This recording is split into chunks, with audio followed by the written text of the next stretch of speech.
Son las 6:58. Buenos días, dominicanos, ciudadanos y ciudadanas del mundo. Julio Martínez Pozo, los comentarios de los temas más importantes en el programa de mayor influencia de la radio y la televisión nacional. En este martes, 11 de febrero, buenos días a todo el equipo del Sol de la Mañana, toda la audiencia de Sol, la teleaudiencia de Telefuturo, Canal 23. Entonces, señores, en este martes 11, ¿cuál es nuestra agenda? Nos vamos a referir a las expectativas por el regreso del presidente Juan Guaidó a Venezuela, la Suprema Corte de Justicia, esto es en El Salvador, dictamina frenos al presidente Bukele, el conocimiento del amparo del Frente Amplio ante el Tribunal Superior Electoral. Este es el caso donde están las citaciones del presidente Medina y de la directora del Plan Social, Iris Guava, la realidad de las elecciones municipales y el rol de participación ciudadana.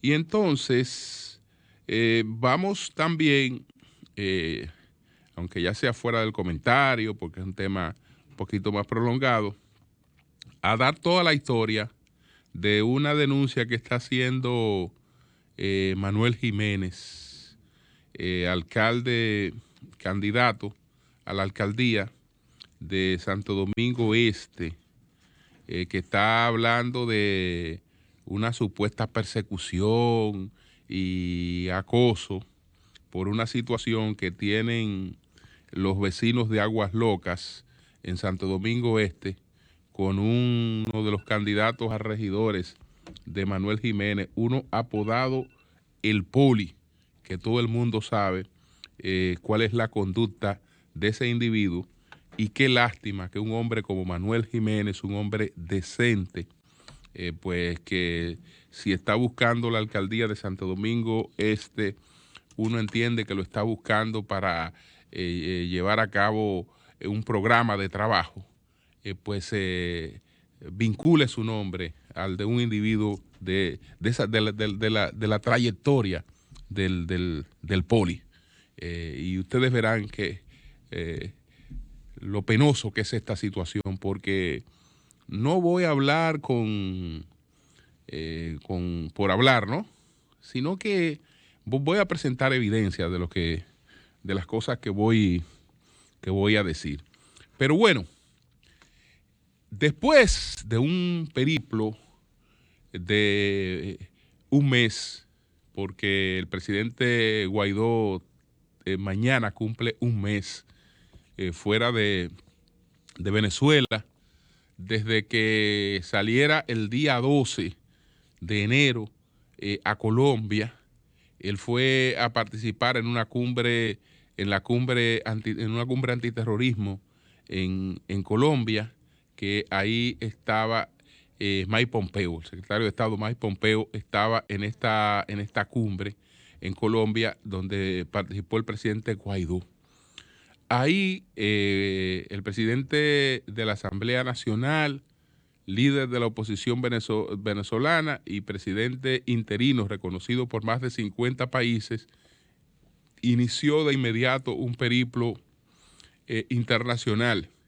El primero en recibirle como presidente, pues en este periplo fue el presidente Duque de Colombia. Entonces, después, el presidente Guaidó viajó a la cumbre de Davos en Suiza, a la cumbre del Foro Económico Mundial. Ahí estuvo participando el presidente Guaidó, entre los jefes de Estado que estuvieron en este Foro Económico Mundial que se celebró en Davos, Suiza. Pero el presidente Guaidó también estuvo en Alemania, recibido como presidente interino por la primera ministra Angela Merkel, el presidente Guaidó estuvo en Londres, recibido como presidente interino por el primer ministro Boris Johnson. El presidente Guaidó estuvo en Canadá, recibido como presidente de Venezuela por el primer ministro canadiense Justin Trudeau. Y pues el presidente interino Guaidó estuvo en París, recibido como presidente interino por el presidente Emmanuel Macron. Hay quienes dicen que Juan Guaidó ha fracasado. Yo quisiera fracasar así. Es decir, el fracaso de los políticos sea como el fracaso de Juan Guaidó, un diputado, digamos,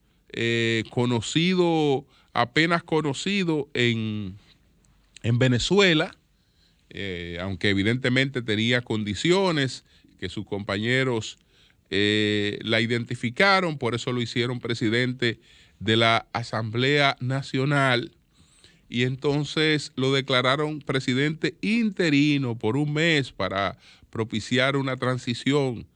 La transición no se ha logrado, pero Juan Guaidó tiene más de un año reconocido mundialmente como presidente interino de Venezuela.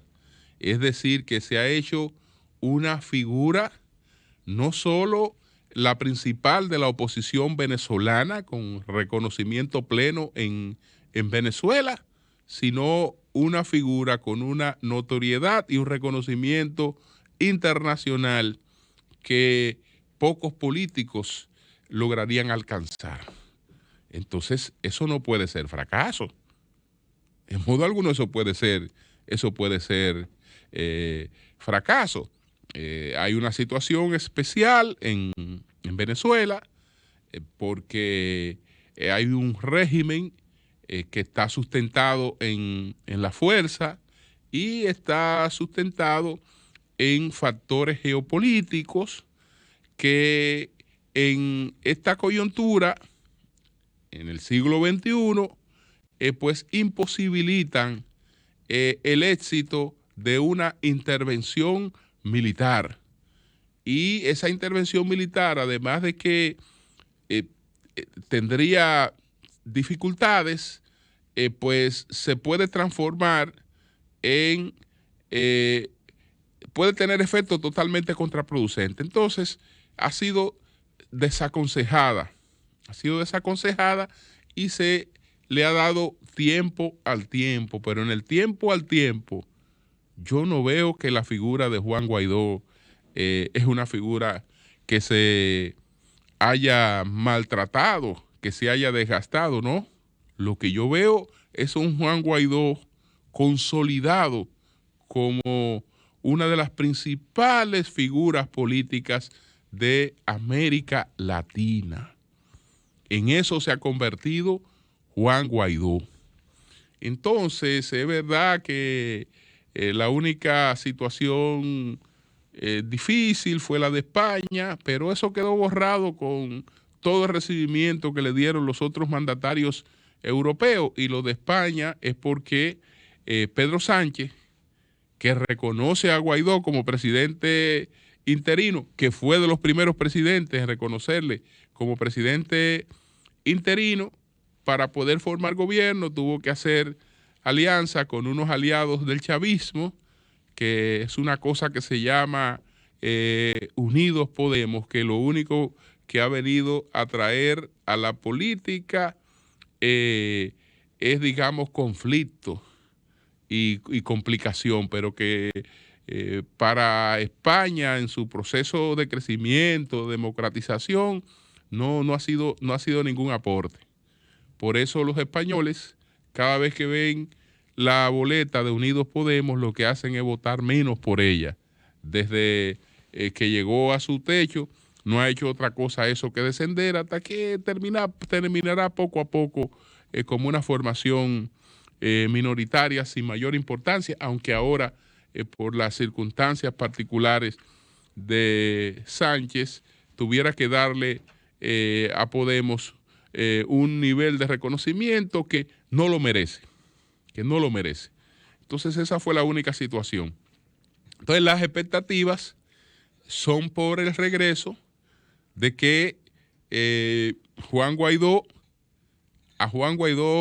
al regresar a Venezuela no le debe picar ni un mosquito, ni la picadura de un mosquito, pues debe afectar a Juan Guaidó.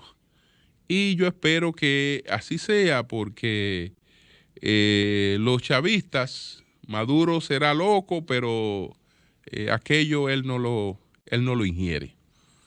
Entonces, ese regreso de Guaidó que se produce hoy, que se produce mañana, que se produce en cualquier momento, de manera sorpresiva, no creo que implique riesgo para la vida de Juan Guaidó, a menos que la locura allí no haya evolucionado a niveles peores.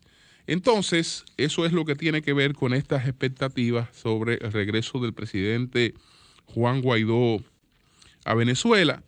Ayer hablamos de la situación de El Salvador con Nayib Bukele. Cuando este señor fue a la ONU, hizo aquella ridiculez de que se tiró un selfie en el podium de la ONU y diciendo que eso estaba llamado a desaparecer, ridiculizando aquel escenario. Pues yo escribí un artículo sobre esto, porque no me explico cómo un presidente puede ridiculizar su trabajo. Y desde luego que el trabajo del presidente tiene que ver mucho con las cosas que ocurren en la ONU, porque no se trata solo de un discurso. Yo decía que cuando él estaba hablando y que estaba diciendo ese discurso, de que él fue y dijo en la ONU 2, 3 verdades, que le habló a la ONU, que dijo aquello. No, cuando un presidente de un país como El Salvador está hablando en la ONU, ahí nada más está la gente que anda con él y un personal que tiene la ONU para que la asamblea no se quede sola. Pero no es verdad que le está hablando de que estadista y que le está hablando y que le están prestando demasiado atención. Pero al él ridiculizar eso, él ridiculiza su trabajo. Porque, ¿por qué él pudo participar de una cumbre bilateral con Donald Trump y llegar a algunos acuerdos? Porque él estaba en la ONU y parte de las reuniones bilaterales que desarrolló el presidente de Estados Unidos lo incluyó. Y así como se reunió con el presidente de Estados Unidos, pudo haber desarrollado bilaterales con organismos multilaterales, con otros mandatarios, con gente interesada en hacer inversión, etcétera. Es decir, que agota 2 o 3 días que pueden ser sumamente productivos. Entonces, ¿por qué tú decirle a la gente que eso que tú estabas haciendo allí era una cosa inútil? Entonces, desde luego tú estás desmeritando el trabajo que puedes hacer como estadista, como presidente, pero todo eso en aras de ganar selfie. Etcétera, de ganar marketing. No importa que esté desmeritando la función que está realizando. Entonces, así ha seguido pretendiendo que problemas políticos tú lo vas a resolver por las redes, que insultando gente, que embromando gente. Los que viven insultando a través de las redes y chismeando con cualquier cosa son gente de escasas posibilidades, porque el liderazgo no se construye de esa manera. El que vive en eso, pues se queda en eso y punto. Y como vive en eso, nadie le pone caso.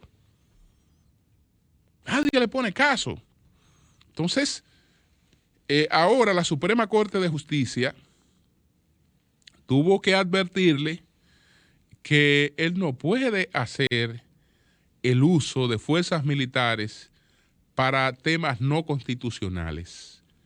Pero también le advirtió a los jefes militares que no pueden participar de asuntos no constitucionales. Es decir, este hombre se va a quedar solo, porque los seguidores, toda esa cuestión.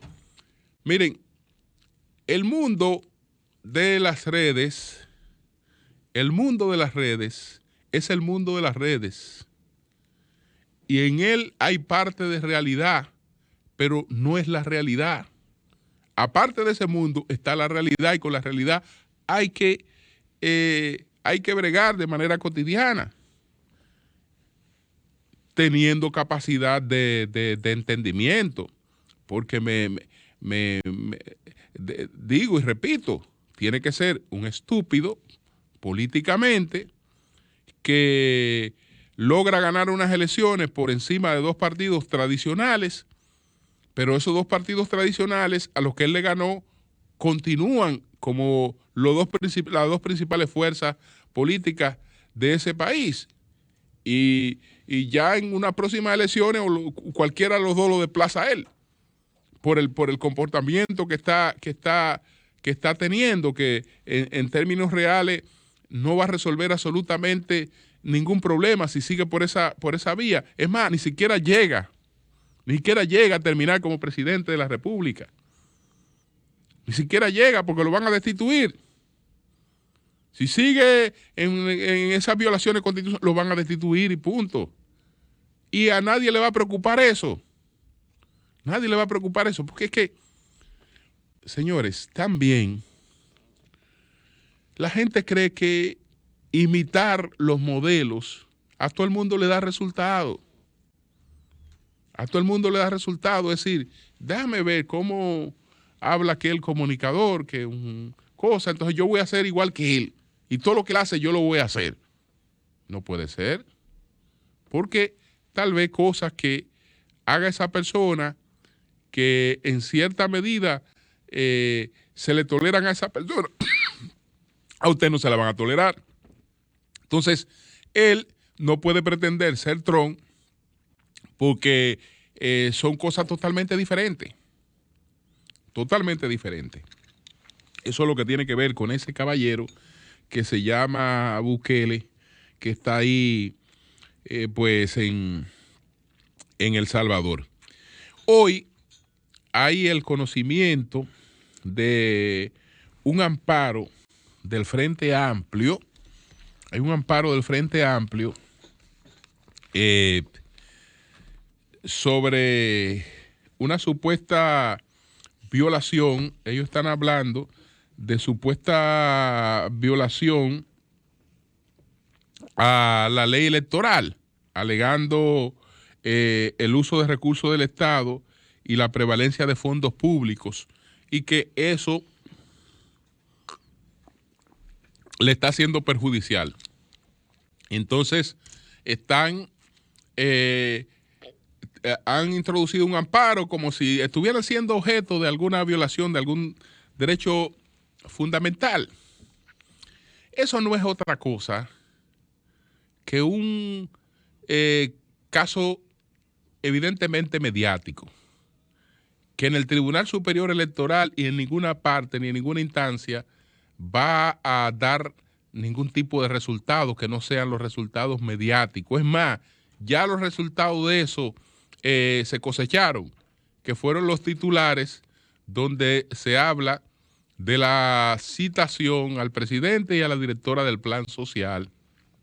Entonces ya después de eso no tiene absolutamente más nada. Más nada. Con relación a la... vamos ante está la parte de la realidad y la de política y la jurídica. En política, todo el mundo sabe que al Frente Amplio no le están afectando ninguno derecho, porque el Frente Amplio compite en estas elecciones, pero compite como una organización para estar presente y difundir sus mensajes. Ese es el objetivo de la participación del Frente Amplio, pero el Frente Amplio no está compitiendo en estas elecciones municipales. No le están afectando absolutamente nada, porque nada de lo que ocurra le está afectando, porque aquí nadie está compitiendo con el Frente Amplio. En ningún escenario hay una competencia entre dos alcaldes que se estén disputando y que uno sea del Frente Amplio, o que tenga alguna posibilidad ni siquiera de un regidor, en la mayoría de los casos. Entonces, ¿qué derecho político le están afectando? Ninguno. Ahora bien, en relación con esto del uso de recursos, el tema es básicamente mediático. La citación al presidente y a cosas, un titular. ¿Por qué? Porque eso ocurre, señores, con demasiada frecuencia. Lo único que eso nos genera, si no estamos en política y en cosas, eso nos genera esos titulares. Cualquiera puede interponer una demanda y un recurso, y en ese recurso pedir autorización para citar al presidente de la República. Eso ocurre con frecuencia. Eso no quiere decir que el presidente tenga que ir a eso, absolutamente a nada. ¿Por qué? Porque no se trata de un expediente ni siquiera instruido. Si es ya una decisión en el proceso de instrucción de un expediente a cargo de un juez, ahí sí está la obligación de la comparecencia. Pero ante una citación de la misma parte que ha interpuesto el caso, y que eso no es una decisión, digamos, de instrucción, se sabe que no tiene ninguna obligación de estar ahí, que hace lo que se ha hecho decenas de veces, que manda un abogado, el abogado va a alegar que eso es un asunto totalmente improcedente, que lo es, porque, señores, ustedes saben qué es lo que está violando derechos fundamentales, supuestamente, la convocatoria de una licitación. La convocatoria de una licitación está violando derechos fundamentales, porque primero no está violando derechos fundamentales, tampoco está violando la ley electoral, pero la convocatoria de una licitación, porque usted me dice, bueno, es que se están usando esos recursos, se están haciendo esas distribuciones en plena campaña, y eso sí, un político que está en competencia puede decir, eso me está afectando, porque están haciendo estas distribuciones de esto, me están comprando gente, me están haciendo esto, perfecto. Pero una licitación, es decir, un hecho que no se ha producido y que los efectos de esa licitación serán posteriores, no solo a estas elecciones, sino a las presidenciales también. Entonces es un hecho que no tiene ninguna incidencia en este proceso, por lo tanto no está afectando a los que están participando en este proceso. Que eso pudiera tenerla, yo me supongo que si lo están haciendo para eso. Pero ven acá, ustedes saben que uno no puede ingerir alcohol mientras está manejando, por lo menos hay unos límites que uno no puede sobrepasar. Entonces, ven que yo entro al supermercado, compro un litro de whisky y ya hay un amparo, ya tengo una acusación, porque yo pudiera que al manejar voy a ingerir alcohol.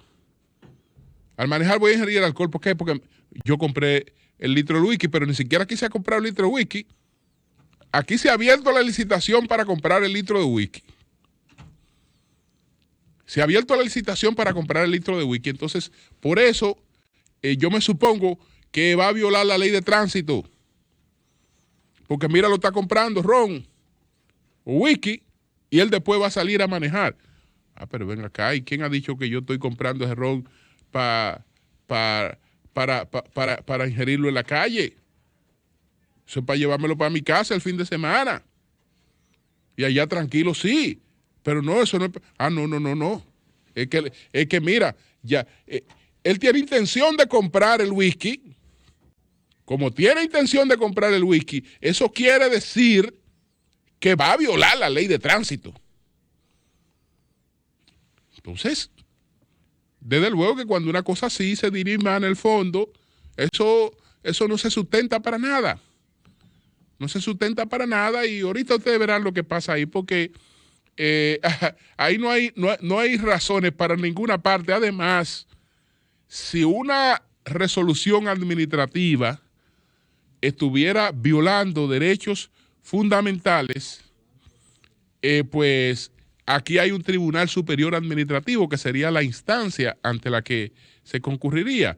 Si el Tribunal Superior Electoral se inmiscuye en asuntos administrativos del gobierno que no tienen nada que ver con su función, porque no tienen que ver nada con el tema electoral,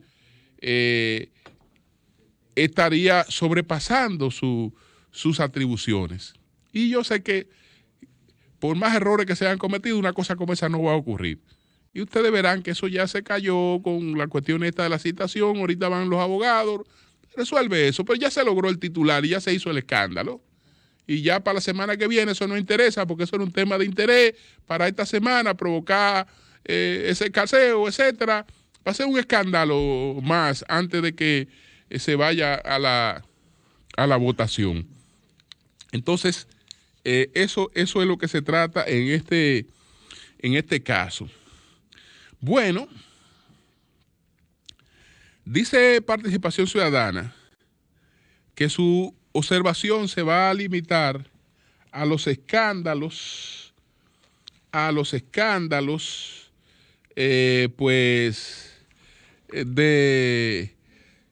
se centrará en crímenes y delitos electorales.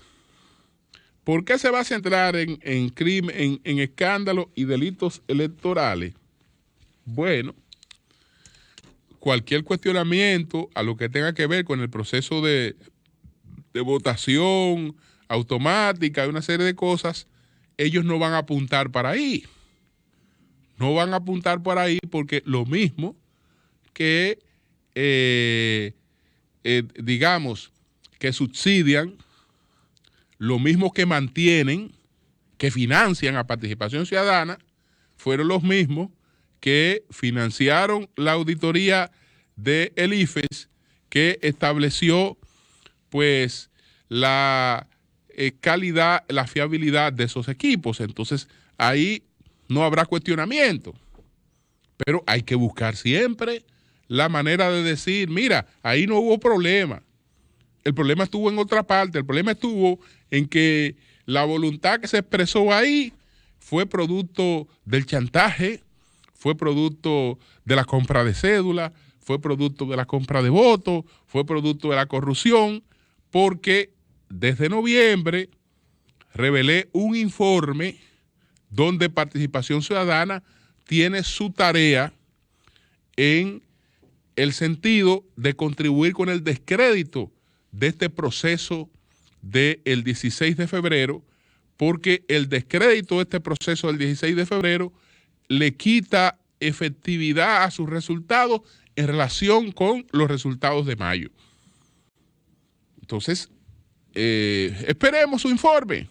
No, compra masiva de cédula, corrupción, ya ellos lo anunciaron, crímenes y cosas. Lo único que no se van a meter con el proceso interno y la votación, pues no pueden. Sino al margen, las mismas cosas que se alegan siempre, que son las mismas cosas que hacen todos los políticos.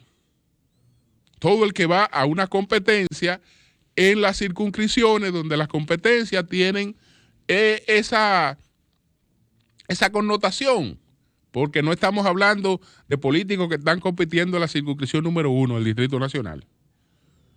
No, sino lo que tenga el PRM un candidato a diputado en la circunscripción número 3 que sea anticlientelar, a ver si va para alguna parte. No, son clientelistas. porque ese es el mercado con el que trabajan. Y van a hacer las mismas cosas, lo único que nada más se notan las que se hacen de un lado. Esas son las únicas que se notan.